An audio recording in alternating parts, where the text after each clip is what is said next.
Good morning, everyone. I'm Dale Bond. I'm the chair of this session. And so welcome to the Road to Satiety, Understanding Interrelationships of Biology and Behavior in Appetite and Eating Regulation After Metabolic and Bariatric Surgery. So I'm very excited that all of you are here and get to see 4 exceptional and internationally known scientists with expertise that spans the fields of endocrinology, basic behavioral science, nutrition, clinical psychology, cognitive psychology, and addiction neuroscience. So we planned this session and these speakers so that all of you would receive the latest information and cutting-edge research on salient topics in this area, be exposed to new concepts and potential interventions that could have important implications for advancing knowledge in this area, and ultimately to come away with a more robust understanding and interest regarding how biology and behavior interact to influence appetite and eating regulation after metabolic and bariatric surgery. So for this session, each of our speakers will be first introduced by a member of our panel. Each speaker will present for approximately 17 minutes, and then we will end by asking all of the speakers to take a seat up front and take questions from the audience. So please write down, save your questions using the Note tab of your IFSO app for this session. However, before I begin, I want to introduce my esteemed moderators. And if each could stand up when I mention your name. Dr. Luca Bassetto, Associate Professor in Internal Medicine at the Department of Medicine at University of Padua, Italy. Soon to be Dr. Julie Parrott. She works as a Bariatric Nutrition Care Coordinator at Temple University, is a visiting research fellow at the University of Sunderland's Health and Wellness Faculty of Sciences and Wellbeing. Dr. Nazreen Alfaris is an endocrinologist, specializes in obesity medicine. She also works at King Fahd Medical City's Obesity, Endocrine, and Metabolism Center. And so I'll ask Dr. Alfaris to introduce our first speaker.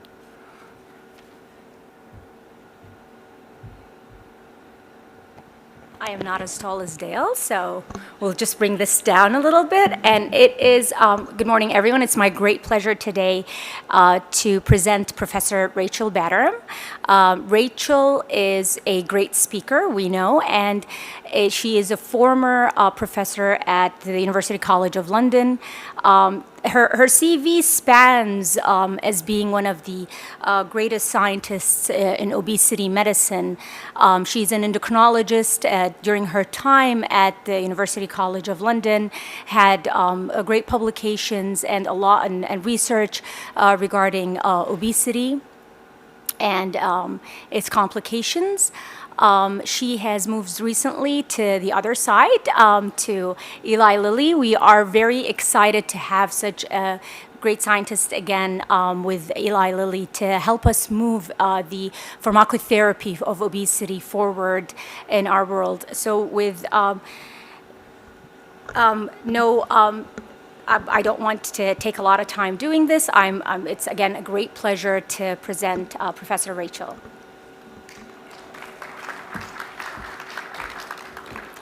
Hi, good morning, everybody.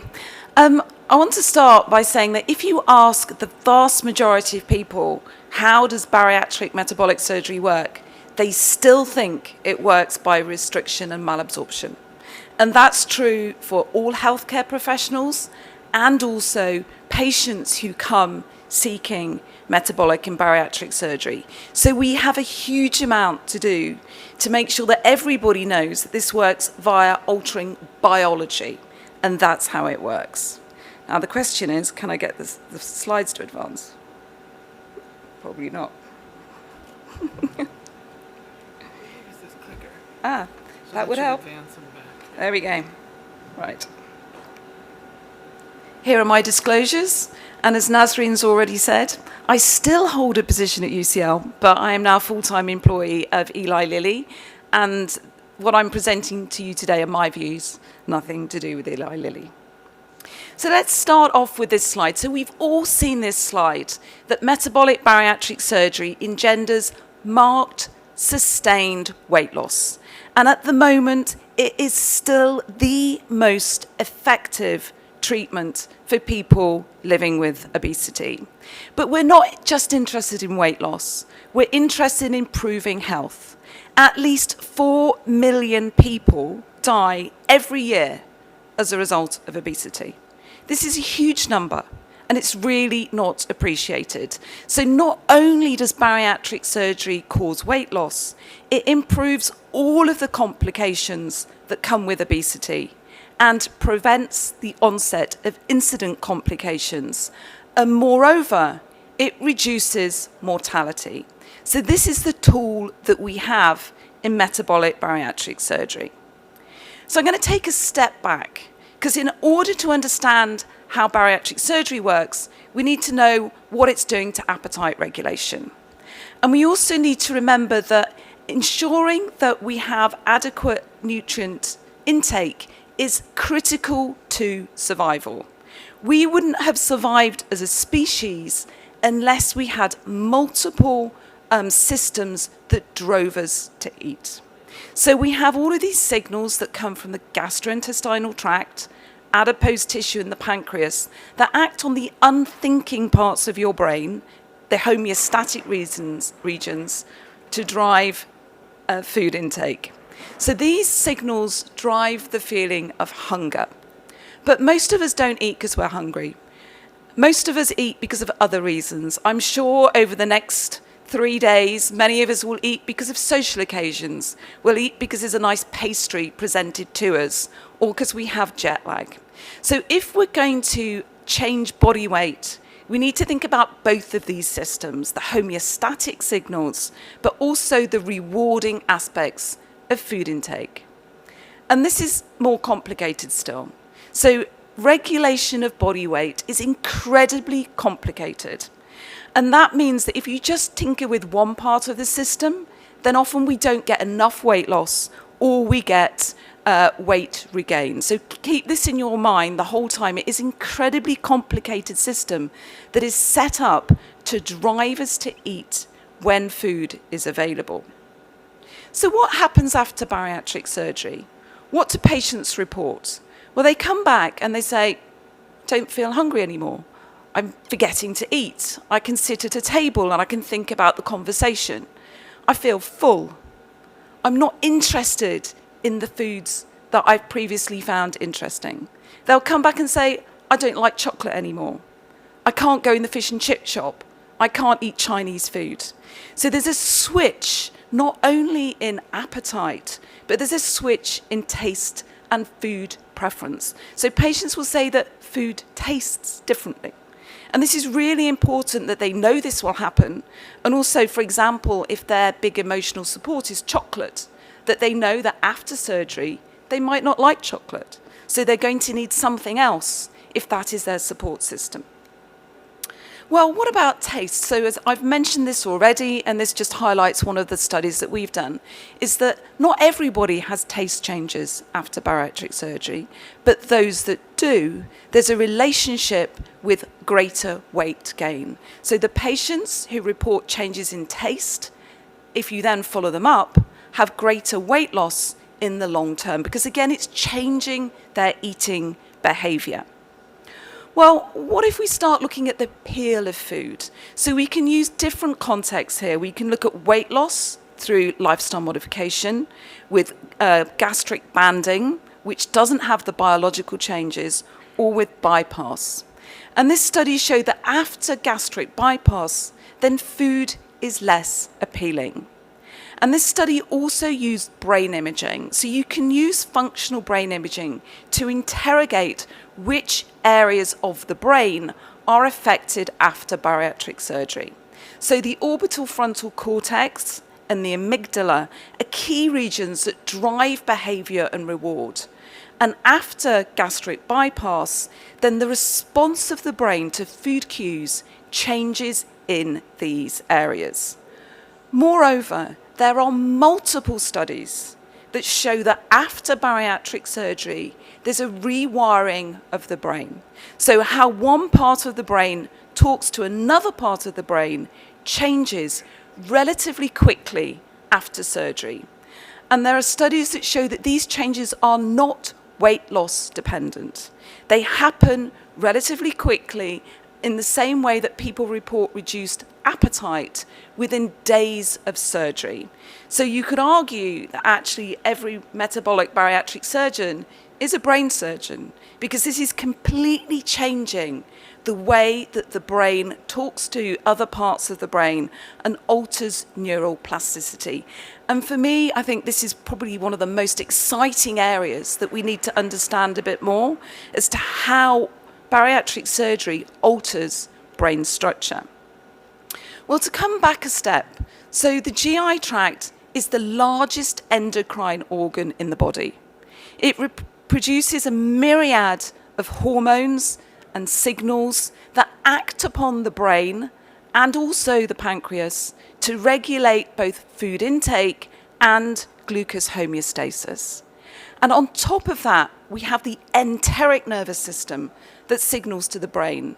We also have the microbiome and also bile salts and bile acids, which aren't just intestinal soap. They play key roles in regulating energy balance. So just to highlight a few, so ghrelin, which is dubbed the hunger hormone, comes from the stomach. And when we look at levels of this hormone in the blood, it peaks just before people eat.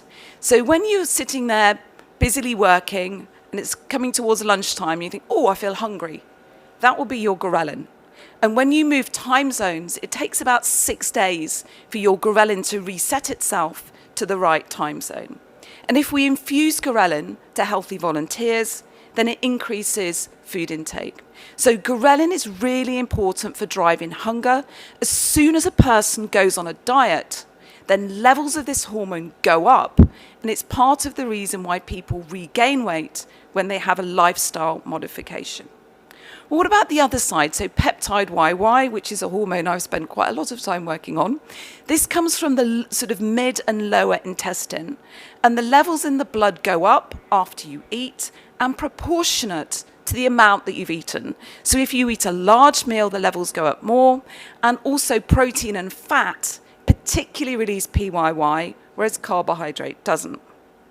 If we infuse PYY, then we reduce 24-hour food intake, both in people who are normal weight and also people living with obesity. So these are my own data on the left-hand side. This is what happens to the brain when all we do is infuse peptide YY. So those blobs are areas that get activated, and they are within the reward areas of the brain. So simply infusing the satiety peptide, PYY, we activate all of the reward regions and the areas of the brain that drive you to do things. On the right-hand side, sorry, it went on without me. How do I go back? So on the other side of my slide, the right-hand side, are changes in the brain with endogenous changes in ghrelin. So this is what happens when somebody eats, and we map the changes in ghrelin to changes within the brain. So again, showing you that simply changing a gut hormone alters the brain response. But gut hormones act on multiple systems. They don't just act on the brain, they act on taste. They act on adipocytes and muscle. So they have multiple effects. And just to come back to the taste, so your taste buds within your mouth bear receptors for PYY, ghrelin, leptin, insulin. So these are all interrelated. And after bariatric surgery, levels of these hormones change in your saliva. So your saliva contains all of these gut hormones. And when we alter the circulating levels of gut hormones, we alter the secretion of these into saliva. And this is probably what mediates some of the taste changes that we see patients report. So how does bariatric surgery work? Well, simplistically, what it does is it alters the way that nutrients and/or bile acids pass through the GI tract. And as a consequence of that, it alters all of those signals that I showed you on the earlier slide.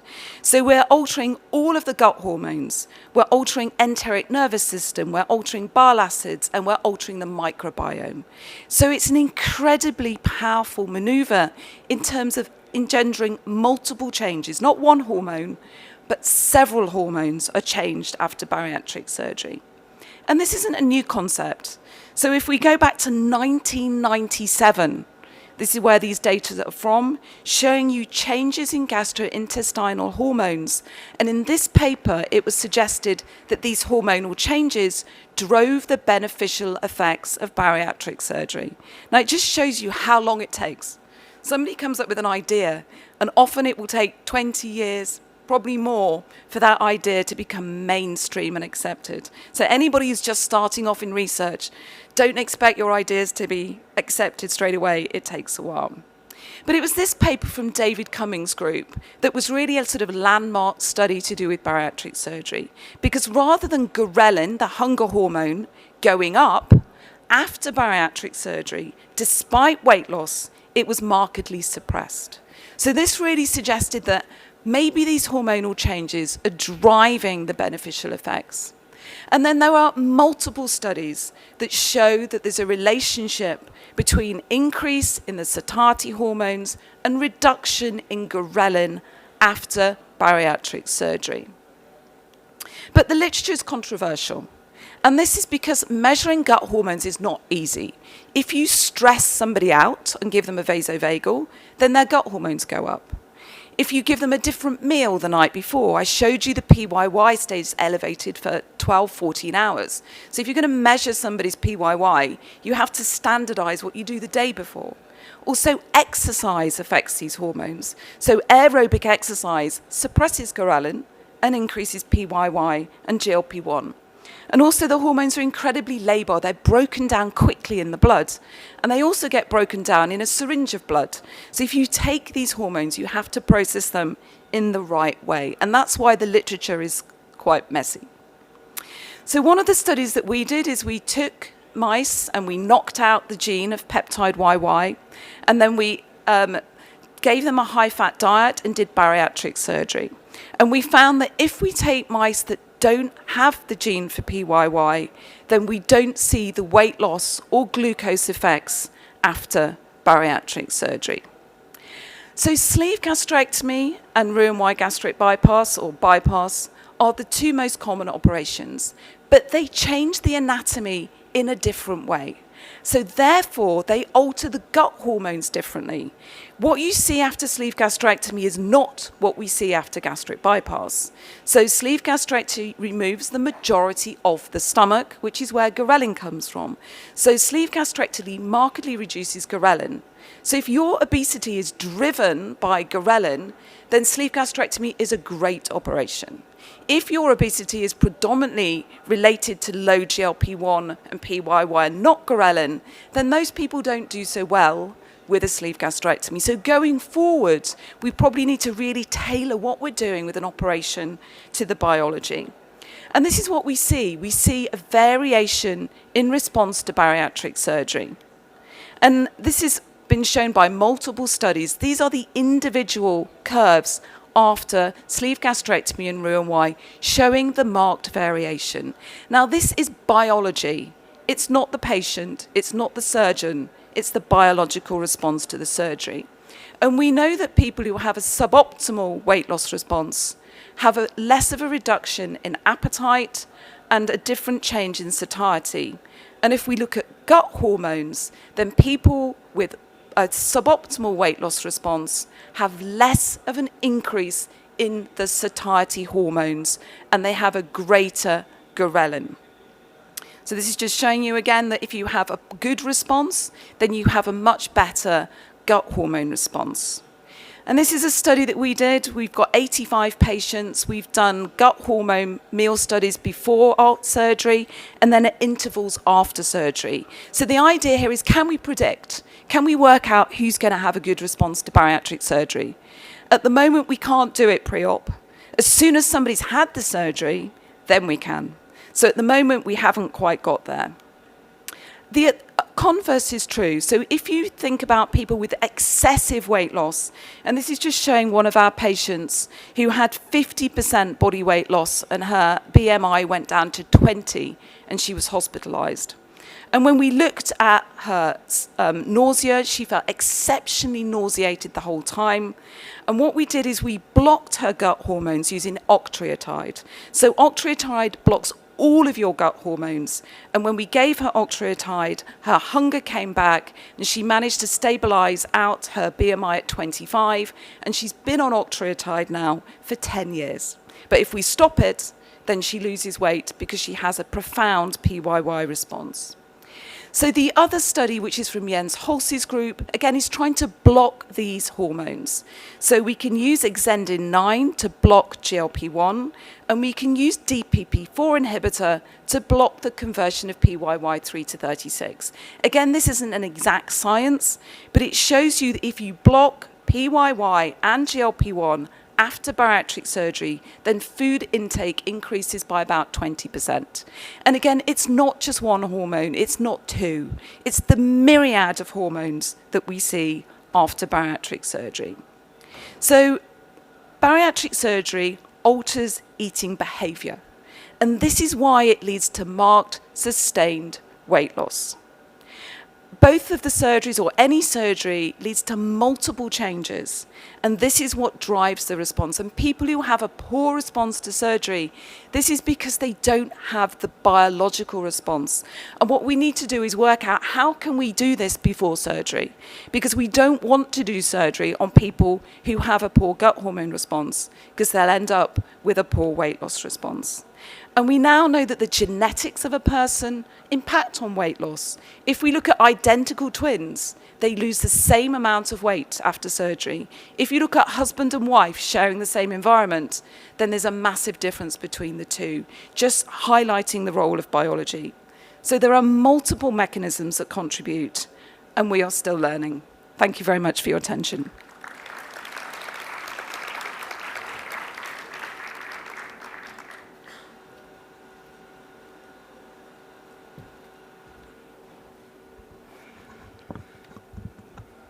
I'd like to now introduce Dr. Holly Rayner.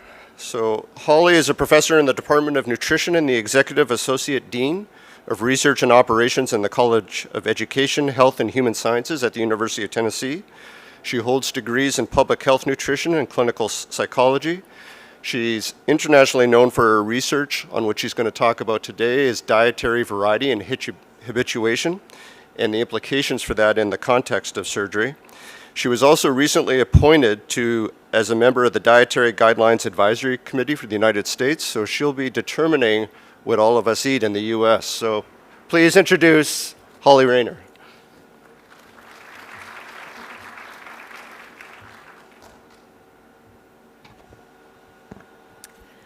Thanks, Dale. I really appreciate the opportunity to speak here. This is the first time I've been to this conference. And hopefully my presentation will come up. So I'm going to switch gears and speak about behavior, and particularly how we might be able to harness what we're consuming to influence our eating behavior. So here are my disclosures.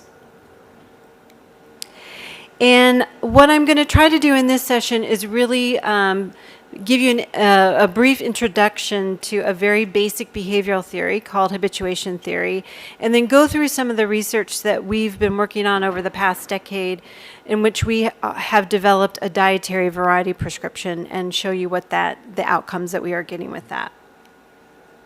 So as you all are aware of, what we're trying to do from a dietary perspective when we're providing obesity care is to help with reducing energy intake, and then also generally trying to shape choices so that the quality of the diet is increasing or individuals are better meeting dietary goals related to comorbid conditions that they may have.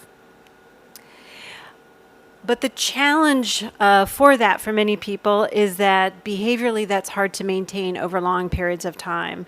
So innovative strategies are needed for that, and what we have started to do is to use a very, very basic behavioral theory to develop a dietary variety prescription that influences eating behavior. So for those of you that are unfamiliar with habituation theory, this is a theory in which with repeated presentations of a stimulus, generally what happens is that we see a reduction in behavioral responding. That reduction in behavioral responding is not considered to be occurring due to fatigue, but actually due to learning, because what happens is that when you present a new stimulus following the decrease in responding to a stimulus, that the behavioral responding will increase again. We call that dishabituation. So this habituation followed by dishabituation is a demonstration of a basic learning effect. So from an eating perspective, if you think about what eating behavior is, it is a behavioral response to the stimulus of food. And so ideally then we can think about how we can create a greater reduction to that stimulus over time to help with more rapidly causing eating behavior to end. And so we are using habituation theory to try to increase that rapid reduction in behavior. So here are two examples of generally how we measure habituation to food cues. One of the figures, the figure on your left, is showing habituation via a salivation response, and the figure on the right is habituation to a behavioral computer task.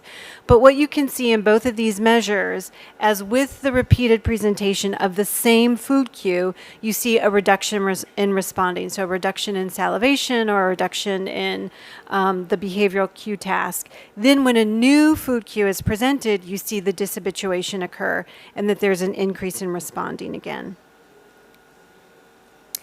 There's been several studies that we have published over time looking at children and adults and individuals prior to having metabolic surgery. This is just one of those studies, and this is with children. And this is showing differences that we now know that occur between individuals with overweight or obesity and individuals of a healthier weight. So individuals with overweight or obesity show a slower habituation to food cues. And that's demonstrated by the triangular lines as compared to the circle lines. This data is from children. These are children between the ages of 8 to 12. What we also notice is that there is a behavioral phenotype, which I will come to later in the presentation. And the behavioral phenotype is those individuals actually may sensitize initially to food cues. And that is shown in the open figure of the lines. And those individuals who sensitize actually habituate more slowly to food cues. And what we notice then is that when you compare intake during these tasks in these differing groups, you see a greater amount of intake in individuals with overweight, as well as you see a greater intake in those individuals who are sensitizers. So if a novel food cue actually produces dishabituation, you would then anticipate that if you are presenting novel food cues, that it would take longer for somebody to habituate. And then you would also anticipate that there would be greater intake. So here's a study actually testing this and demonstrating this. So this is again with children. These are children between also the ages of 8 to 12, children that are of a healthy weight. And these children came in for 2 different laboratory sessions. In those laboratory sessions, they were actually, they did the habituation measure, and then they also were given an ad libitum meal. And what you can see in figure A on the graph, on the figure, is that when they were given a variety of food cues during the habituation measure, and these food cues were 4 different food cues, things high energy dense, non-nutrient dense foods such as pizza, macaroni and cheese, hamburgers, we did not see habituation occur with the differing food cues presented. When they were given one food cue, and when they were given their most highly liked food cue of the 4, we actually did begin to see habituation to the repeated presentation of the food cue. Then when you looked at the ad libitum meal intake, what you see is that when they were given the four different foods to consume, that greater intake occurred, and when they were given just one food to consume in that ad libitum meal, less intake occurred. As we have been working on developing a prescription on variety, we've also looked at secondary data analyses in individuals that have gone through lifestyle interventions, so the multi-component dietary goals, physical activity goals within a cognitive behavioral framework, and look to see how does variety in the diet change during these types of interventions, and are those changes in variety related to changes in dietary intake as well as changes in weight. And what we have found is that those individuals in lifestyle interventions that have greater reduction in variety of intake in high energy dense, non-nutrient dense foods, that those individuals then have greater reductions in energy intake and also greater percent weight loss at 6 months than those individuals with less reductions in variety. We've also looked at the diet of individuals in the National Weight Control Registry in the United States. These are individuals who have lost a substantial amount of weight and maintained that for at least a year. And what we have found in those individuals is that their variety in their diet is also very limited, and much more so than those individuals who are successful in terms of lifestyle interventions for weight loss, particularly in those foods that are, again, energy dense and non-nutrient dense.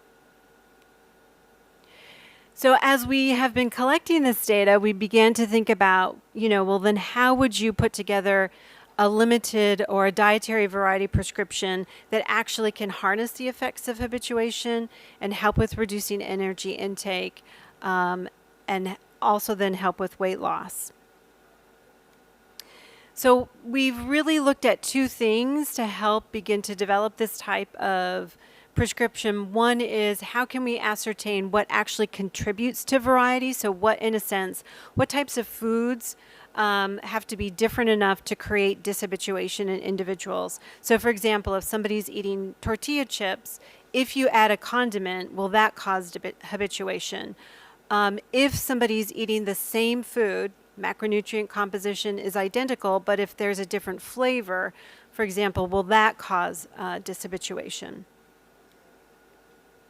And here's some data in which we were actually looking to see what might produce dishabituation in individuals. So again, this is with children ages 8 to 12 of varying weight status.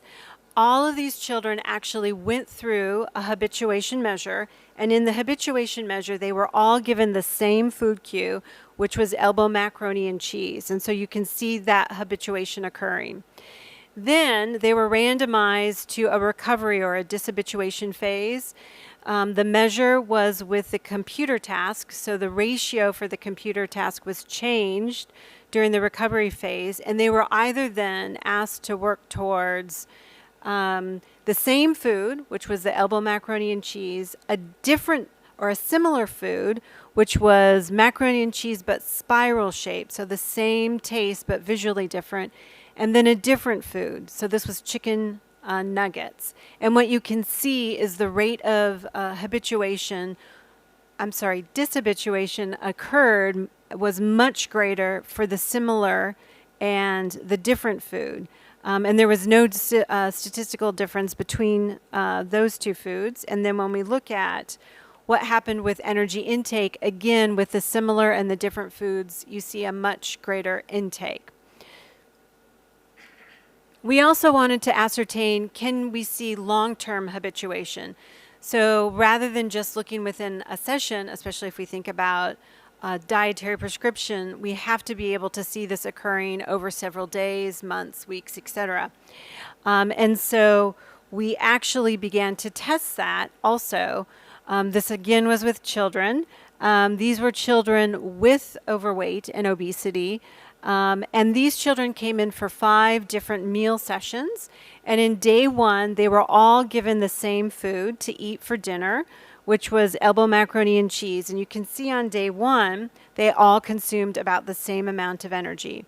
Then on day 2, 3, and 4, they were randomized to a condition in which they received either the exact same food, so elbow macaroni and cheese for dinner to consume, or they were given, again, similar foods, so macaroni and cheese that was spiral-shaped noodles, or different foods for every dinner. So this would be like, again, pizza, hamburger, etc. And so you can see for energy intake in each of those meals, it began to decrease in the 2 conditions in which were same or similar, but actually continued to increase in the condition in which there was variety provided in the dinner. Then the children were all given the same food again for dinner on day 5, which was the elbow macaroni and cheese. And what you can see is that there was a decrease in intake in that dinner for the conditions that had been consuming macaroni and cheese all week. But in the group in which they had been consuming different foods every night, they had a greater intake. So we've actually begun to implement a dietary variety prescription in several trials. This first one I'm going to present on is in adults. And so we conducted a trial with about 200 adults with overweight or obesity, and they were randomized to one of 2 lifestyle interventions. One was a very traditional lifestyle intervention with standard dietary goals, physical activity goals, and provided a cognitive behavioral intervention.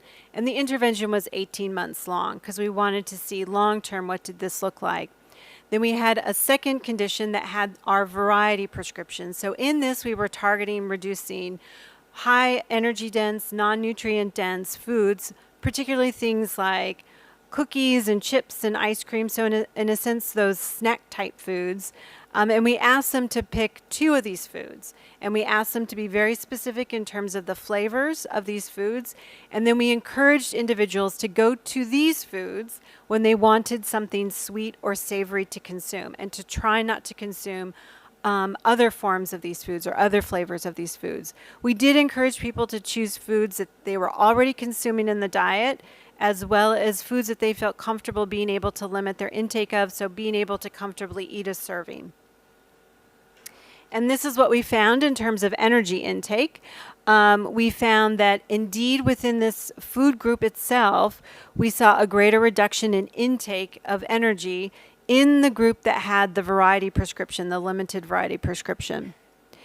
Then when we looked at overall % weight loss, we did not find a difference between the groups. We saw about 11% weight loss at 6 months, and then this was maintained very well over the next year. And so what this indicated is that while we had gotten the goals into place, and that definitely was impacting the food group in which the limited variety prescription had been in place, that compensation in the diet had occurred in other areas. And so that so there was no differences in weight loss between the 2 conditions. Then we've also begun to look at this in children. I'm going to show you some data from a pilot study. We actually currently have a long-term trial at this time also going on in children. So with this trial, we decided to take the next step and actually put a limited variety prescription over a larger component of the diet than to help reduce the amount of compensation that might be occurring in the diet. So again, in this pilot study, we had 2 differing lifestyle interventions. These were family-based interventions in the sense that there's a large focus on behavioral parenting to help the children with making changes in their dietary intake and physical activity behaviors. But we had our standard, which we call FBT.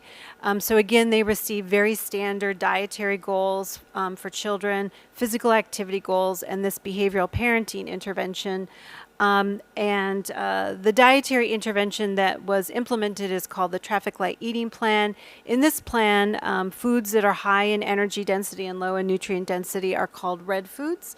So in our second condition, that is where we implemented the limited variety prescription in. So we targeted the red foods, and we had the families pick actually a dinner entree to limit variety. So again, to reduce the variety of types of foods that were being consumed at dinner, as well as, again, like a snack type food. So like potato chips, cookies, etc. What we did find is that we did find in this pilot study that the limited variety prescription, now that was implemented over a larger area of the diet, actually did show greater outcomes in terms of weight loss. Again, this was only a 6-month intervention. We are following this up now with an 18-month intervention, and we are also collecting measures of habituation within this trial. Now, very similarly to our previous speaker, there are individual difference questions that we are trying to address that are important to think about.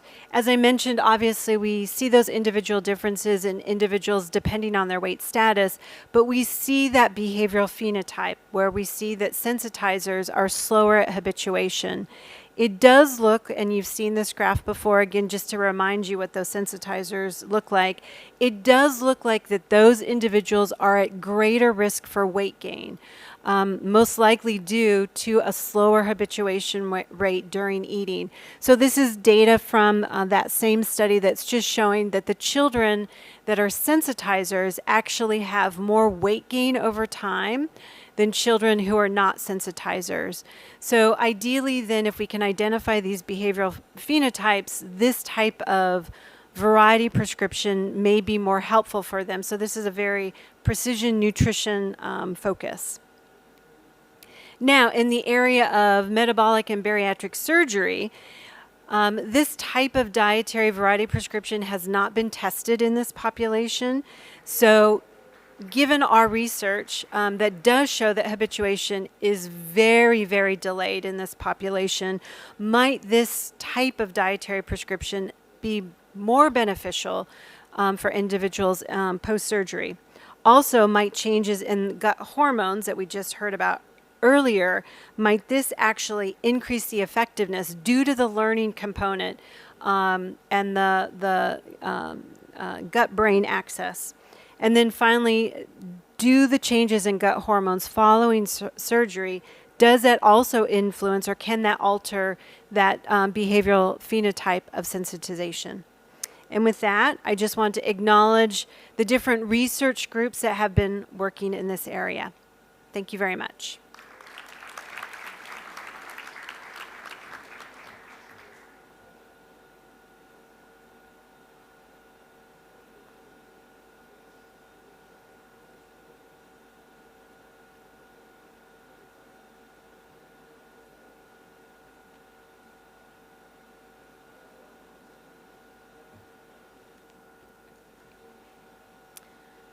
So, hello. I would like to introduce Eva Conceso. She has a PhD in clinical psychology. She has worked as a researcher and clinician at the University of Minho and now holds a teaching position at the University of Porto, Portugal. She has focused her research interests on the study of problematic eating behaviors and the development of different intervention delivering strategies for people with obesity or disordered eating. So, welcome, Eva.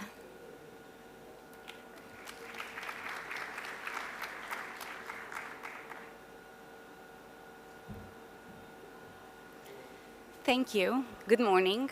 It's a humbling experience to be presenting together with this incredible panel. So let's start off with the basics out here. Well, conflict, I don't consider this as conflict of interest, but I do receive financial support from the National Portuguese Foundation for Science and Technology, and I received this year from Novo Nordisk, Portugal. So let's start with the basics, I was saying. And I'm not here to tell you, you know better than me probably, that weight gain or weight loss and weight regain are a consequence of multiple variables. But I would like to stress specifically the importance of dietary non-adherence and of mental health in weight gain and weight loss. Excuse me, just put this a little more comfortable here. So focusing on weight loss and focusing on disordered eating behaviors, and I would like to specifically address the problem of loss of control eating. This important, how does this work? Is this, oh sorry, I can't make this work. So on your left, you have the trajectory of loss of control eating throughout time, and this is a big study from the labs study in the United States, and Smith and colleagues, they show how loss of control eating develops throughout time. And importantly, there are a group of people who remit loss of control eating following surgery, but there's a group of people who present the new onset of loss of control eating. And you can see the lines above, you can see how they reach considerable percentage of people developing loss of control eating. And we know that loss of control eating and other associated psychopathology is associated with weight regain. On your right, you see the bars, and you see that binge eating, people with binge eating lose considerably less weight than without binge eating. People with depression or depressive symptoms lose considerably less weight compared to people without depressive symptoms, and the same for anxious symptoms.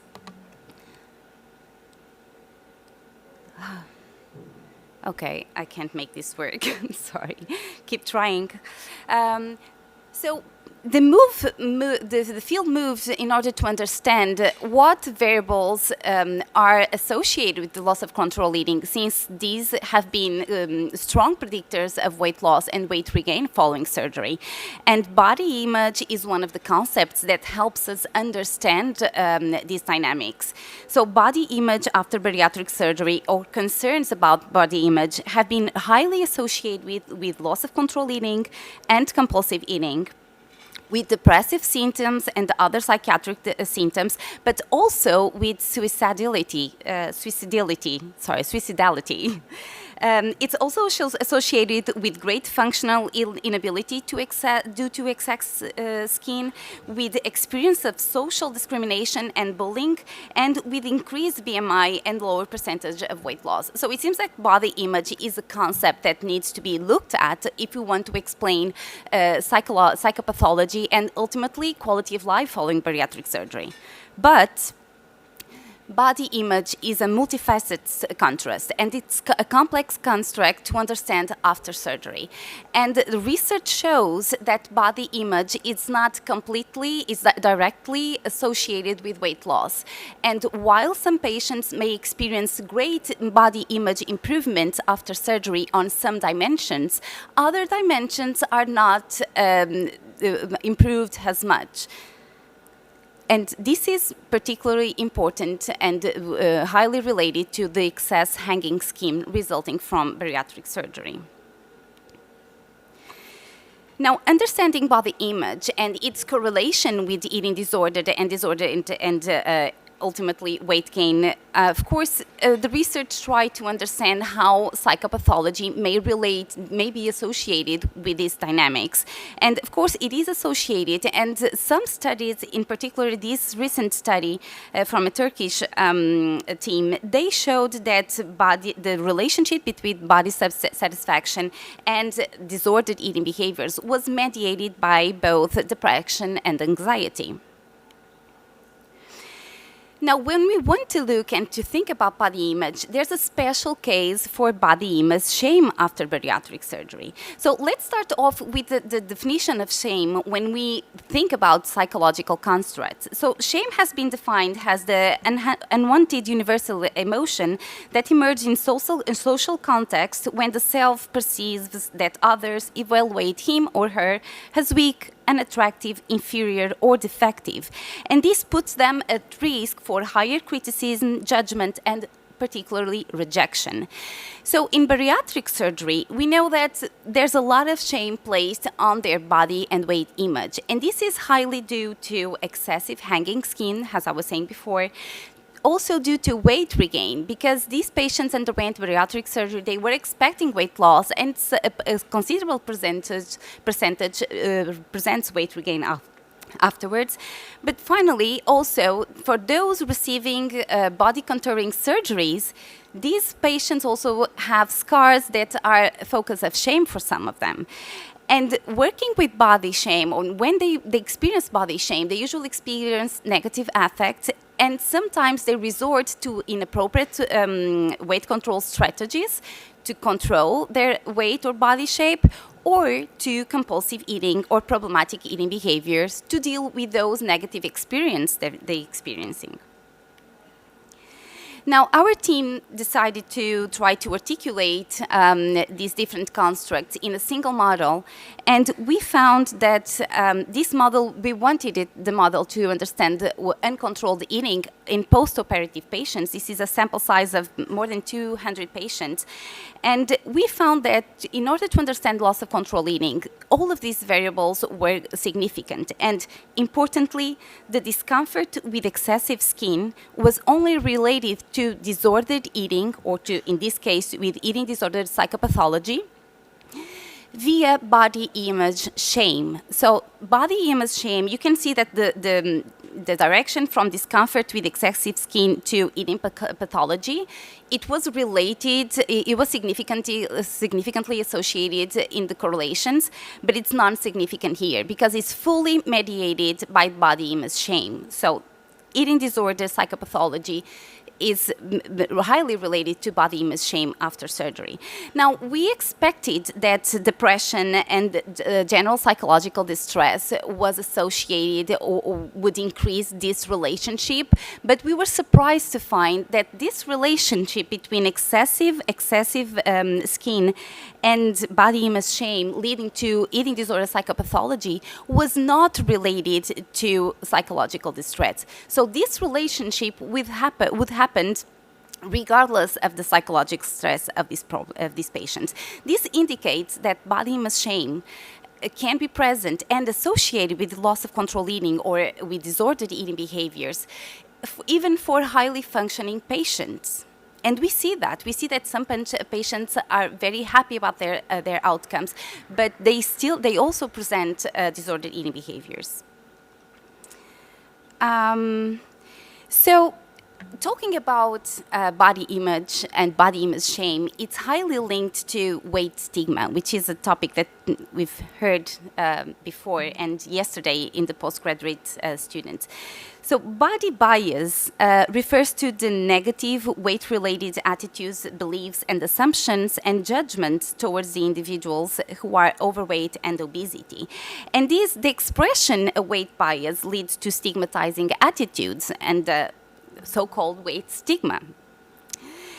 And the problem is, and particularly problematic for body image shame, is when there's the internalization of weight stigma, which is when the patient believes that they are not worthy of better judgments or better attitudes, that they are to blame about what's happening and about their weight. So in this interesting study from Graves and colleagues, they showed that the internalized stigma predicted worse dietary adherence and disordered eating and weight loss. Importantly, this relationship between internalized weight stigma bias and these problematic behaviors was independent of weight loss. So this was true regardless of the weight loss following surgery. Of course, as expected, those who had increased BMIs, they also experience greater stigma, general and weight-related stigma. Now, understanding weight-related stigma with psychopathology and with body image shame, this study from Brown and colleagues, they also show that internalized weight stigma is associated with emotional eating via internalized shame. So these constructs seem to work together to understand also uncontrolled eating and disordered eating behaviors after surgery. And internalized and general weight bias was positively associated with body dissatisfaction, poor dietary adherence, poor supplement adherence, restraint, emotional eating, and other disordered eating behaviors, depression, anxiety, poor quality of life, and of course, shape and weight overvaluation, and generally overall worse body image. Now, expectations about weight loss also play a role here in these dynamics. This is a study from our team, and we try to test if preoperative expectations would be associated with postoperative weight loss. This is a longitudinal, 2 years longitudinal study. And we found that preoperative expectations, which would be a computation from the expected weight loss pre-surgery and the real or expected final weight pre-surgery and the real weight they achieved after surgery. So this discrepancy in the expectancies was associated with the percentage of weight loss. And this was via body image dissatisfaction and weight concern subscale. So there's evidence that their preoperative expectancies about weight loss are related to postoperative weight loss via these dimensions of body image and disordered eating constructs. Now, weight regain is a high concern in the field, as we've been discussing today. And of course, I'm not going to go into detail on this nice image that I really like this image because it shows that there's so many dynamics and physiological dynamics, metabolic dynamics explaining weight loss and weight regain. But weight regain is still perceived as stressful, shameful, and frustrating by patients. Patients still express hopeless and discouragement when they experience weight regain. And not as often as it should be, we are not explaining these dynamics, and that weight regain has nothing to do with willpower and has a lot to do with other biological, pharmacological, hormonal changes, and even microbiota changes that occur after surgery. This is another recent literature review from Albog, I don't know if I'm pronouncing his name correctly, on lessons learned from bariatric surgery on regulation of body weight. And again, there are 4 different, this is just a simplistic figure, of course, but there are 4 different mechanisms reported. One related to the metabolic energy, one related to the hormone signaling, which was so excellently explained before by Dr. Batterham, and one related to behavior, of course, changes in brain leading to changes in behavior, and of course one related to the outflow of endocrine signaling, altering other organs in the body. But none of these has anything to do with willpower. And you still have a lot of patients thinking that they regain weight because they lack willpower. And they say, doctor, I don't have enough willpower to eat well. But we promote, unintentionally of course, but we promote this narrative. We promote the narrative that if they want to keep their weight loss, they need to exercise. They need to monitor their weight. They need to eat healthy. And all of this narrative and all of our reminders, sometimes when there's weight regain, it will end up with a feeling that they are to blame for their weight regain. And we know nothing, they are not to blame. Obesity is a chronic disease, is a progressive disease, and this is the natural flow of a chronic disease. It will be, despite our treatments, obesity, these mechanisms on your right, they will work to control weight loss, of course, also weight regain after surgery. So, coming close to the end of my presentation, it's important to be careful about our communication with patients. And there's these two nice reviews, recent nice reviews, from how weight bias and patient communication can impact the underutilization of bariatric surgery, which is still, despite the increased numbers, sorry, there was a bug around here. So it contributes to the underutilization of bariatric surgery, and this bias appears to influence the interactions that patients and providers have about obesity and surgical treatment. More importantly, there is evidence that these patients avoid healthcare appointments as a result of shame and self-blame due to weight regain. So it's important, if we want to keep these patients close to us, and if we are expecting weight regain, because we need to expect weight regain, maybe not for all of them, but for a significant subgroup of patients, we need to expect weight regain, and they need to know that we are there, that they don't need to, it's not their fault, it's not lack of willpower. We can have other treatment opportunities for them. There's also evidence that interventions to reduce internalized weight bias mainly focus on ACT-based interventions, acceptance and commitment interventions, and compassion focused interventions. They help with the weight bias resolution. And of course, importantly, we need legislation preventing discrimination, training, regulation for accessible healthcare, and discontinuation of stigmatizing images and content in the media. If we want to work together to destigmatize weight regain after surgery, to destigmatize overweight after surgery, and to work together to improve the quality of life, eating behaviors, and of course, improving eating behaviors and disordered eating behaviors, we will improve outcomes of bariatric surgery altogether. So thank you. That was me today.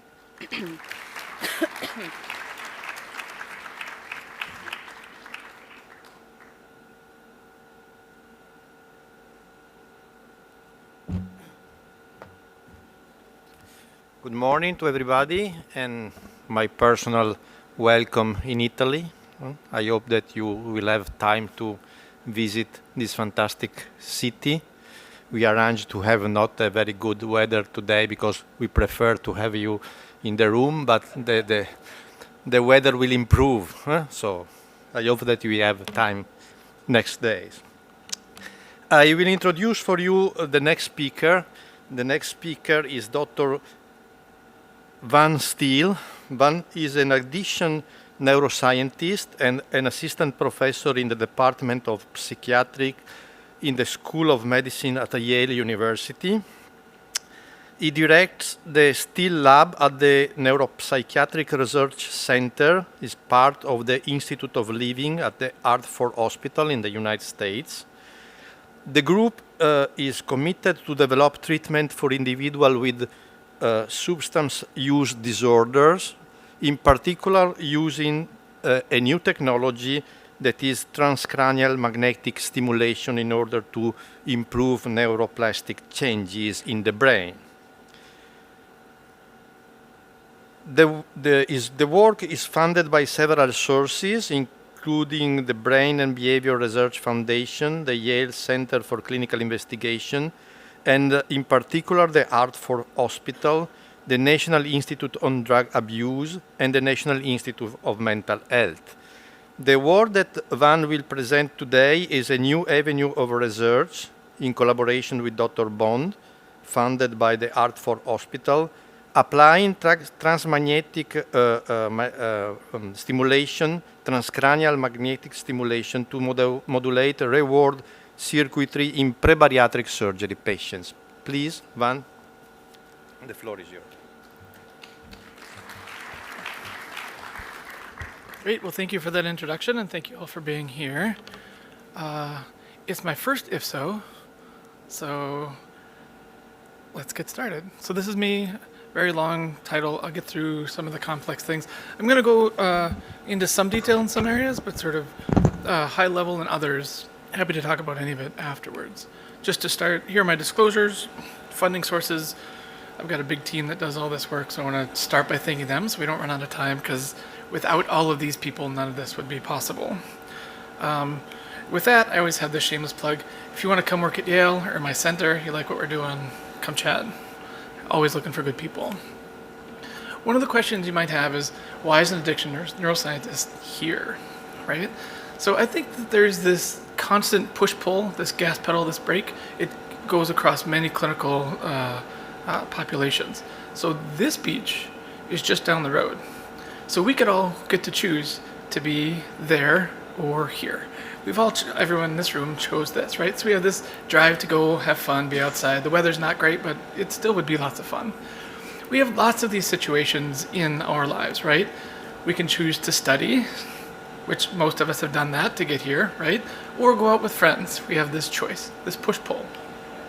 How much food should we eat? We've talked about that a lot, right? They're preparing snacks outside. We're gonna have a break, there's gonna be snacks. How much should we have, right? This is something hopefully we all work on, and don't look at our phone while we're driving, right? We've got this drive to like, oh, it buzzed at me. Who is that? Should I answer that text or not?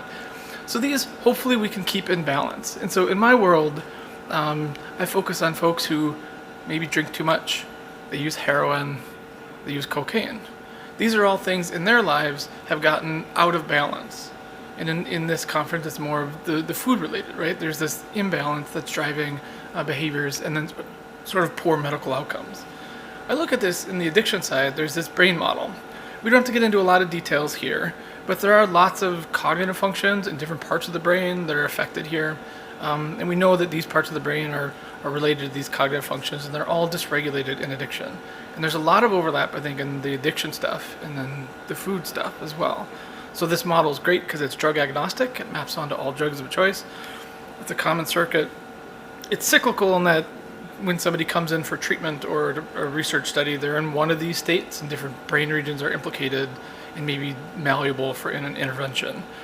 Also, the first time you use a drug or the first time you overeat, you're not necessarily, don't necessarily have a disorder. You have to do this repeatedly, and you go through this cycle, and then there's neuroplastic change. Your brain changes with repeated exposures. We talked about habituation earlier.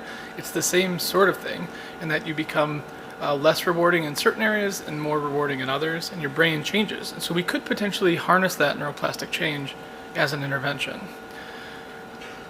We'll talk about the gas pedal and the brake again. So I think the gas pedal is sort of this reward, drive for reward, and then we measure this with sort of cue reactivity, and then this executive control is the brake. So we've all had this drive to go on the beach, but we all decided we'll come here today, right? I think we should use this neuroplasticity and try to target these brain areas as an intervention for change. These are some of my data. So this is a cue reactivity task in my opiate users, showing the parts of the brain that are implicated that are more responsive to drug cues than non-drug cues, just to highlight parts of the brain. So the gas pedal, oversimplification, it's the dorsal striatum, and that's this part of the brain. I'll show you plots like this later, so just orientation. And then the brake is the anterior cingulate cortex, and then something that's not plotted here is the dorsolateral prefrontal cortex. This is part of the executive control network that's all helping us tamp down and make, in some cases, better choices. One way to intervene here is using this transcranial magnetic stimulation, or TMS. We put this coil in somebody's head. There's firing of neurons right under that coil, and then we target a circuit, and there's secondary actions down in that circuit. So we can use a small cortical target that has a window into other parts of the brain and maybe modulate that. And this is one way we do it. We generally target the dorsolateral prefrontal cortex. It's connected to the executive control, the brake system, but then also the reward system, so this gas pedal. So we may be able to turn these up, turn these down. I've talked about this several times, so if you're interested in additional readings, there's some others, circuit-based interventions with TMS for addictions. Right, and there are different ways of turning it up. So this is just pattern sequences. I focused in this talk on intermittent theta burst stimulation, which is supposed to be excitatory. So we sort of turn things up. Maybe we can strengthen this circuit. There are also ways of thinking about turning it down with different patterns. So, for example, if you're just passively viewing either food rewards or alcohol rewards, you get activation in this gas pedal region, right? In this gas pedal region, in people with obesity, this is a study where they did functional connectivity. So they're trying to figure out what parts of the brain are talking to other parts. And so we get the reward areas connected to dorsolateral prefrontal cortex. In people with obesity, it's negatively correlated with their desire or craving for high-calorie foods. So this network is fundamentally weakened, right? So let's go back to this. If we target that circuit, dorsolateral prefrontal cortex to the gas pedal, maybe we can increase their ability to not crave as many high-calorie foods, right? May reduce the intake and the like. So I'm here to tell you about a pilot study I'm doing with Dale. What we do is we get a brain measure. We use electroencephalography, get event-related potentials, and then some behavioral measures. I do a single acute session of RTMS, and then we get those same brain measures again. So we get an acute measure of pre versus post to assess on the single day within a participant what changes, right? We're recruiting folks before bariatric surgery. I would call them all treatment seeking. All my opioid users are also treatment seeking. We have an active excitatory TMS session and then also a sham session. It's all within participants, so each person comes in twice. They get one of each in the counterbalanced order. The pilot studies, we're halfway through, which is good news for us. And they meet these other inclusion criteria and then some other details about who we're seeing. We have them all come in fasted.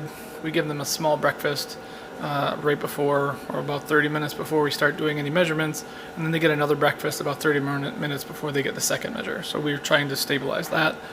And we get them primarily, I'm going to talk to you about two tasks: relative reinforcement value of food, RRV, or we do a monetary reward task.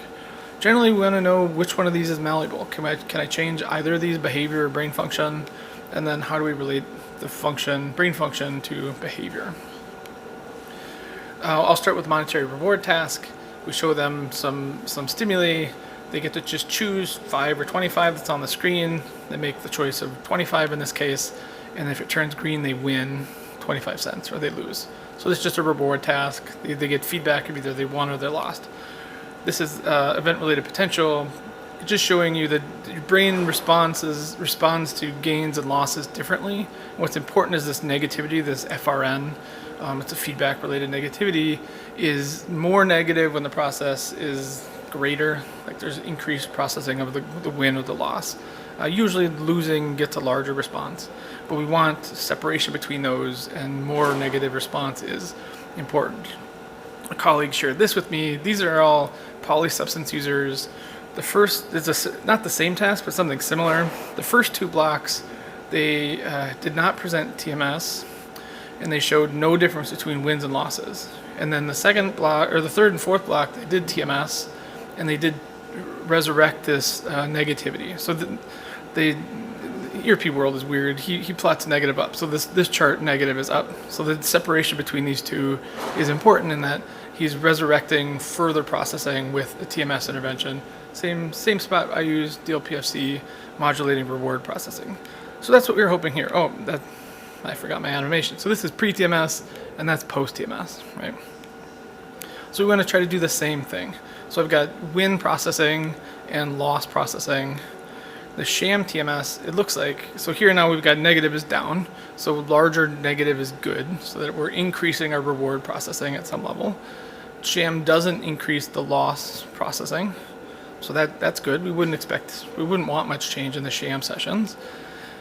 We get a larger negative increase in reward processing, so we're getting more reward processing in the active, and then also more evaluation of the loss. So these are all really good. Small n pilot preliminary data. So it's interesting and going in the right direction, right? Oh, yep, so there we go. That's the main take home. So we're increasing just general reward processing with the single session of RTMS in these folks who are pre-bariatric surgery. The other task is new to me, and it may be new to you, so I'm going to go through it quick.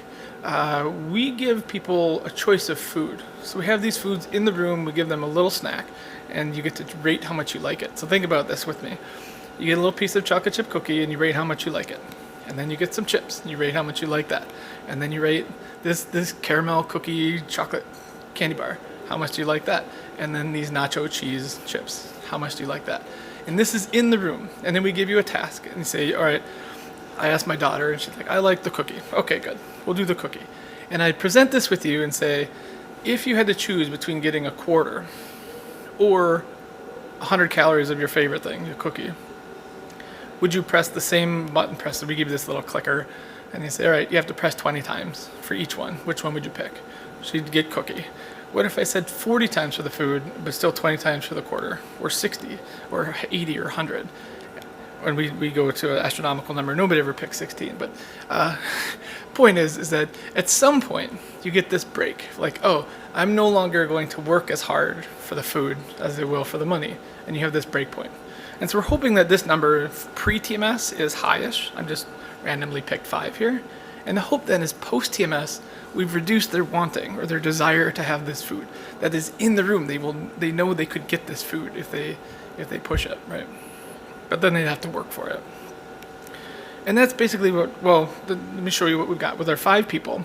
We're actually showing that this is a pre-post difference. The breakpoint increases a little bit, about 1 choice. So if they were at 5 before, they went to 6.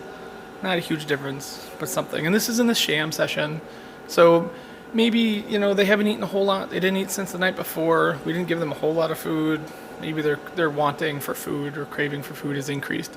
But interestingly, with active TMS, we're actually reduced our ability, or we reduced their wanting.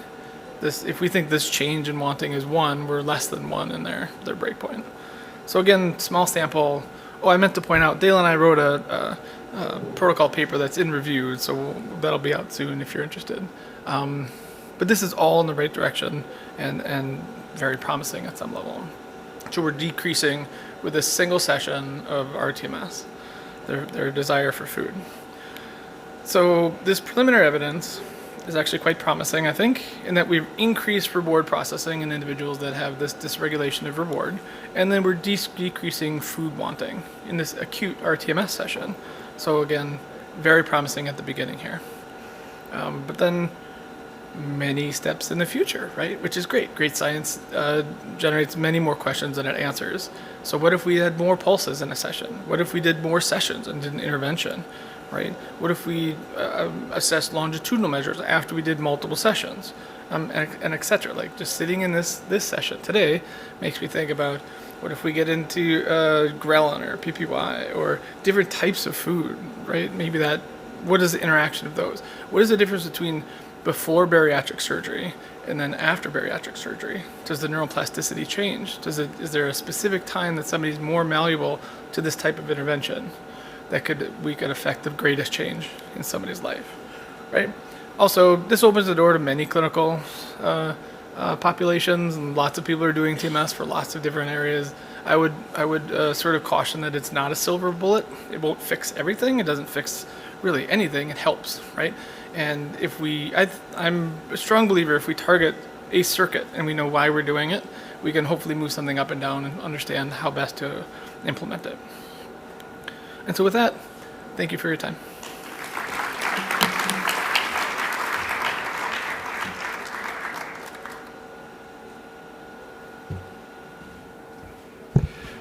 First, round of applause for all the speakers.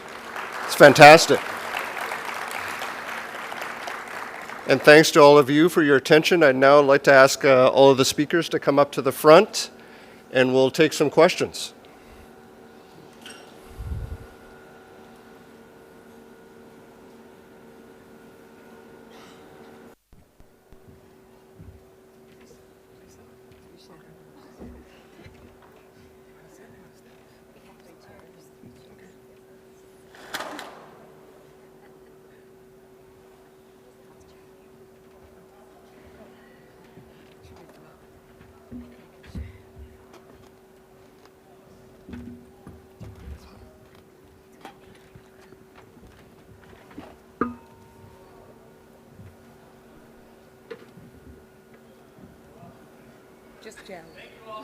Talks.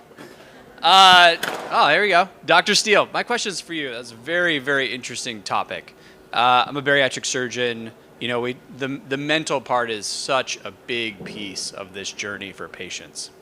It's I mean, really, it's going to direct their course, I tell them. Surgery is a tool. It's not a cure. It's not a magic wand. All these things are tools. The TMS thing is very interesting. My question is twofold. Is it scalable?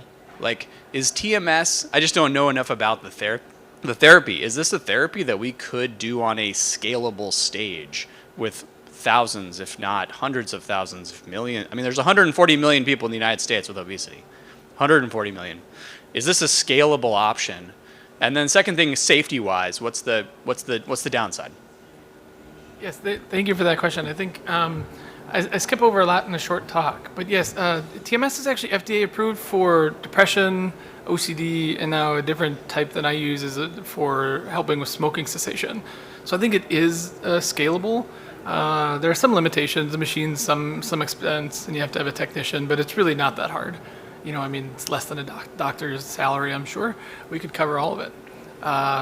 Safety, there's moderate concern. It's applied all over the world with very few side effects. The most common is pain under the coil. It can be painful, or a headache. The most serious is a seizure. With certain meds or certain applications, you can induce a seizure, but generally it's not really something you worry about. But in these medical situations, when you're applying it for depression in a clinician or doctor's office, then you're covered and just in case something happens, but it's very unlikely. But I think it's sort of the wave of the future. If TMS is an intervention that we apply in addition to other interventions, then it's easily scalable with some hurdles. Yep. Again, terrific set of lectures. For Dr. Batterham, what are the GLP-1s? I know you didn't talk about it. What do they teach us? And the incredible effectiveness. 2, what's the role of the aversive nausea set of symptoms? And 3, if it's all hormones, it's overstated, why is there regain? So I'll start with the last question first. So it's not just hormones, because the enteric nervous system's in there as well when we're looking at bariatric surgery.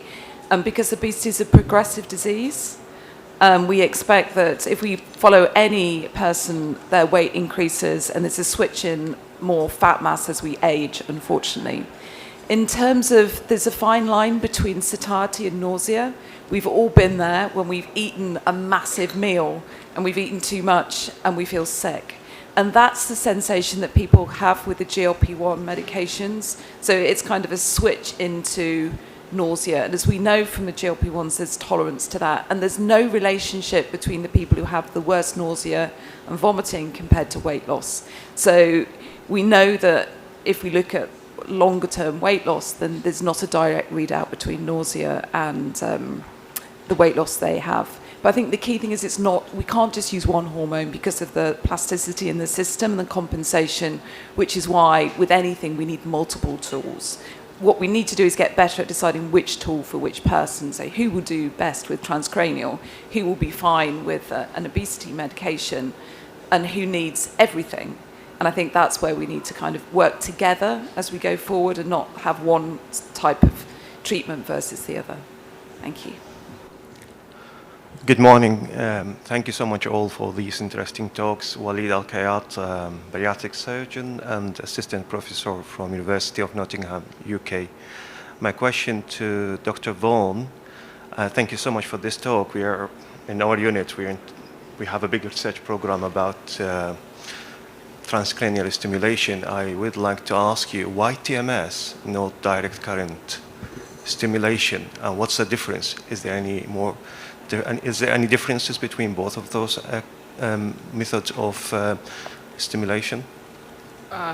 Yes, I think there's a difference. TDCS, direct current or alternating current, either way, sort of just it changes the threshold for neuronal firing. It changes your base rate, but it doesn't actually fire neurons. TMS fires neurons. So if you're trying to fire neurons and change the circuit, my belief is that RTMS is the way to go. And also, I'm biased because that's what I use. So I believe it, and I've seen it work. So I have a cocaine study that changes cocaine use behavior with a chronic application, and I was a skeptic when I started. And now I'm like, all right, I need to figure out why it works. Who does it work best for? How do I apply it? Who else can I help? This is all about trying to help people. Sorry to ask another question again quickly. I think they're both effective. They both work well. We just published a systematic review in clinical obesity last month. And I think it's a matter of funding as well. Does it cost a lot to use TMS? Would you mind if I ask? There's some startup costs, sure. The equipment's more expensive, but it's reasonable. And then once you own it, you own it. It's yours. You don't have to pay maintenance on it if you get the right machine. Some machines you have to pay per use, but I could tell you which ones to buy if you wanted to buy Thank you so a much. machine. Yeah. I have a question for Dr. Raynor. So basically, your prescription is about to reduce the variety of some foods.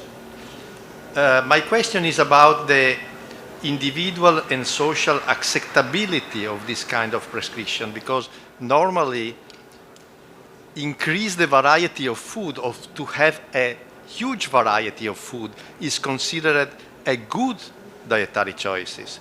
In Italy, we are very proud to have 130 different kind of pasta, not only the two. We have 500 different types of cheese with different tastes. So how we can match this one? So even in a world in which we consider important the concept from farm to food, to fork, the seasonal variation, the natural food, the use of fresh food. How we can match the two things? Thank you. Yeah, no, that's a super great question. And we do believe, and we've only done some lab trials. We actually haven't tried prescriptions or dietary goals related to this. So ideally, we would have goals that would focus on probably limiting variety in some types of foods and increasing variety in other types of foods. And so that would address some of the issues that you're talking about. It also, ideally, those foods that we're increasing variety, if they are the nutrient-dense foods, that from a diet quality perspective, that would be beneficial also. And so then it would also help in social situations, etc. So there probably is a balance, of where that variety should be coming from that would help from an obesity care perspective, as well as some of these other issues. Thank you.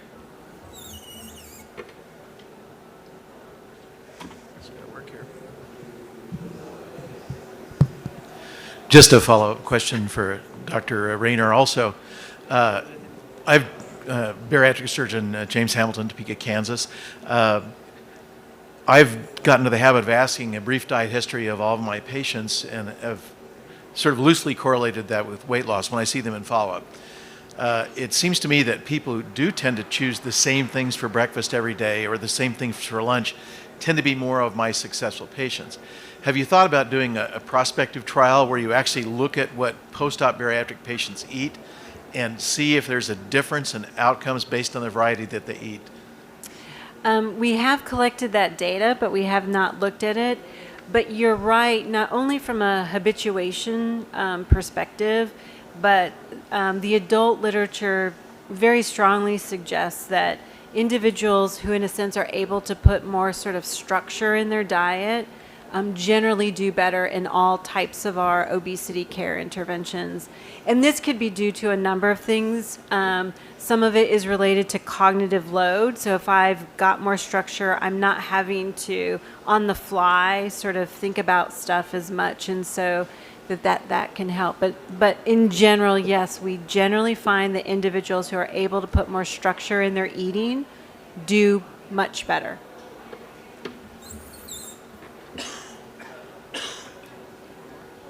One last question, and then I just ask the speakers and the moderators just to stick around here for additional questions that people might have. Good morning. I'm Christopher Still from the States. I'm an internist. Dr. Eva, I can't pronounce your last name, but I just have a quick question. With regards to stigma and shaming and just perception of poor outcome after surgery. Have you looked at the consideration of comorbid medical problem resolution and how that entails, like diabetes resolution, sleep apnea, off of a lot of medical improvement of medical conditions? Does that affect the outcomes that you saw with regards to shaming and stigma and not happy with the results? Thank you for the question. We have the data. We are looking at it. We haven't looked at it yet. My perspective of that, like preliminary analysis that we've run, is that shame. We've particularly investigated body shame.